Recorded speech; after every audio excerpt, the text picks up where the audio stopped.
Hey, welcome back. Um, I stopped in at the beginning of Granddaddy yesterday. It's August of 1884, and Henri Duvalier Jr. has just woken up after being kind of conked out on the head by his dad throwing him into a log. So, anyway, here we go.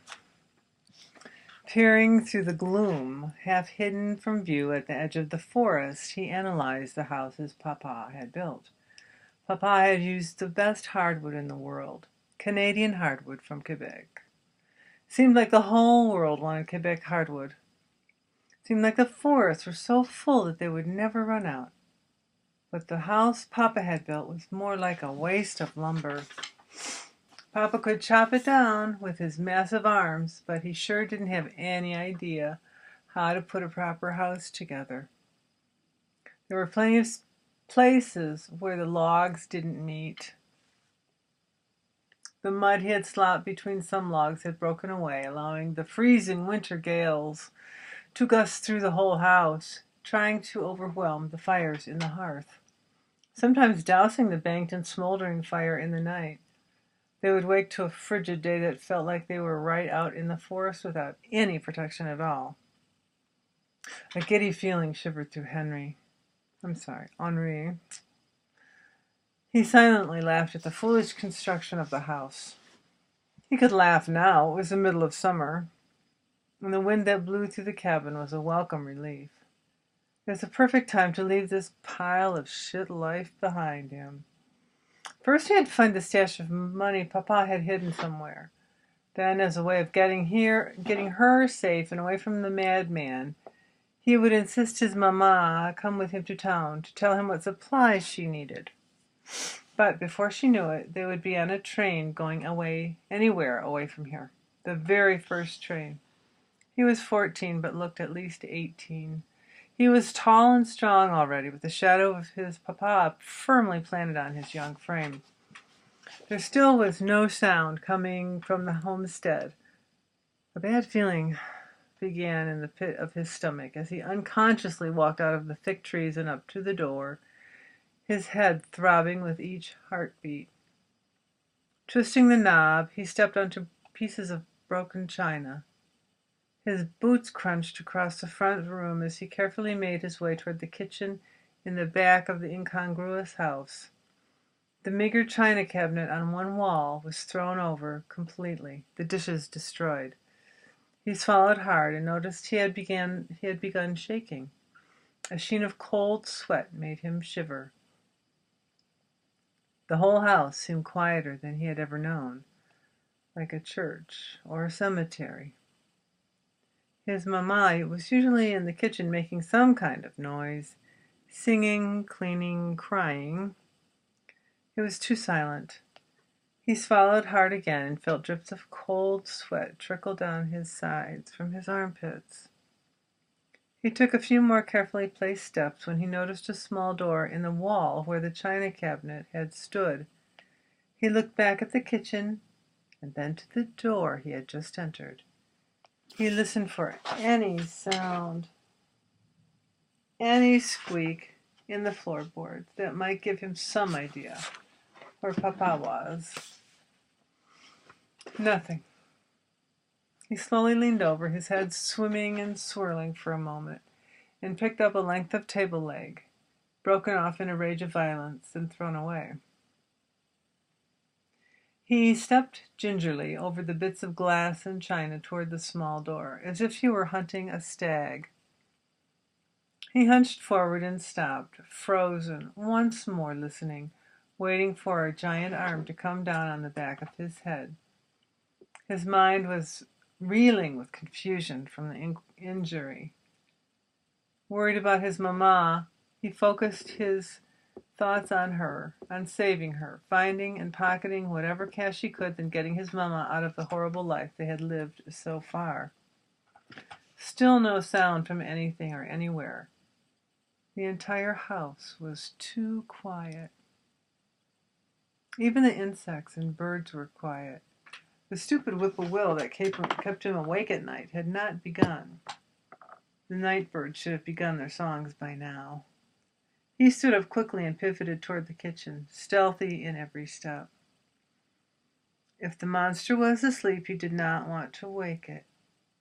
As he approached the kitchen, he noticed that the table was on its side, and the apples in the bowl were splayed about in confusion on the part of the floor he could see. The bowl was in shards, mixed in with the rest of the dross littering the floor. He came to the doorway, holding his breath. He felt his heart pounding in his ears and under his sweat-soaked shirt. "Oh, mon Dieu! Mate!" he cried, silently hating his papa. He considered what would be awaiting him around that corner. He got the picture of Papa standing just on the other side of the wall, waiting to bring down a log upon his head. He readied his own weapon for action. Lifting it... I'm sorry. I just lost my place. Lifting it... Okay. He readied his own weapon for action, lifting it to his shoulder. Then remembered his mamma. His determination to save her filled his vessels with power he had never realized before, and a hatred of his papa roared to life. She was not able to withstand his punches and kicks, first screaming and trying to defend herself, then eventually curling up into a mewling little ball while Papa beat on her. She barely recovered from one beating when Papa would get drunk again and start all over on her. He hoped that son of a whore was on the other side of the wall. He would love to smash his face all the way to hell. He stepped through the doorway and into the kitchen.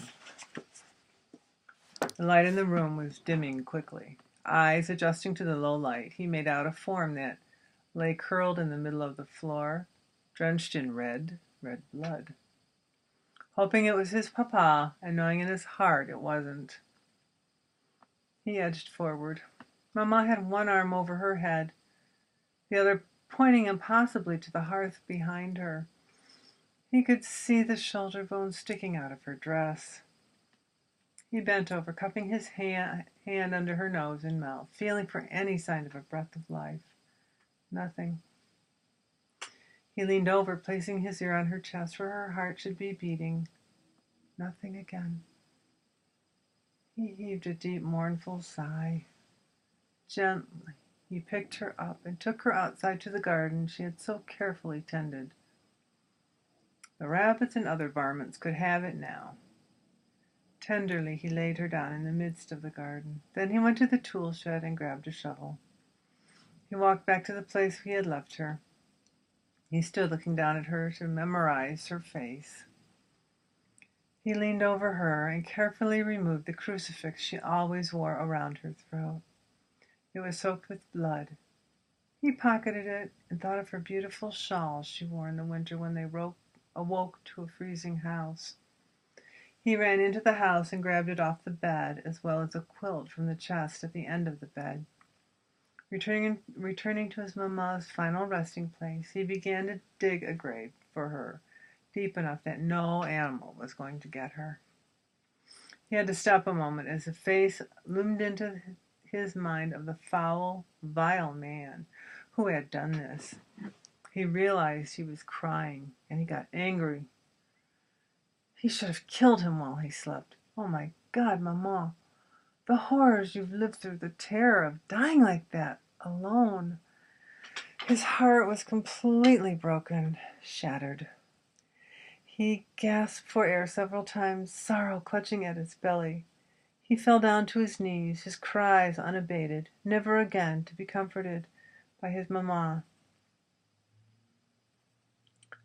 Putain de morceau de merde! Putain de mes petits bébés! He pounded angrily at his still aching head. He commanded his body to stop crying and stood up to finish the harrowing task of burying his own sweet mother. The full moon was bright in the sky, allowing him to complete the horrifying, heartbreaking job. He opened and smoothed out the quilt on the ground next to the grave, placing the shawl on top. He carefully lifted his mamma's body onto the quilt and wrapped her first in the shawl.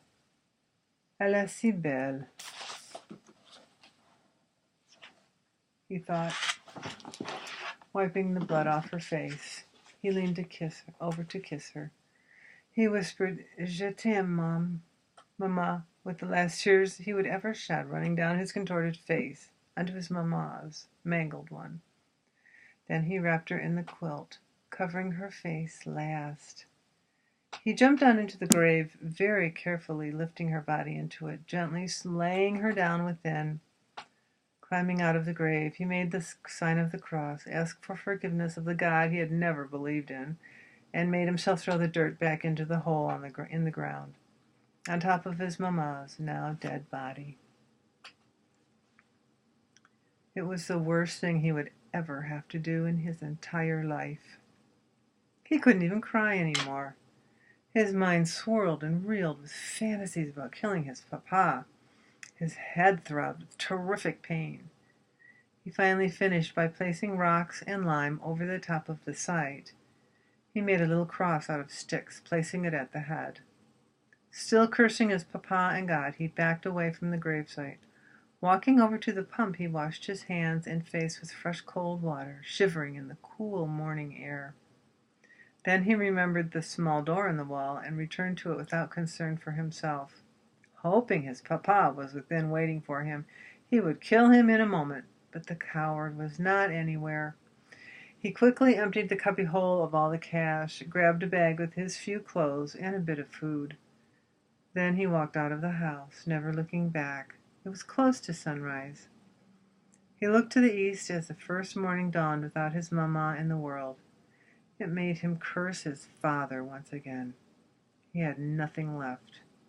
He was free. He would hunt the bastard and kill him as brutally as Papa had killed Mama.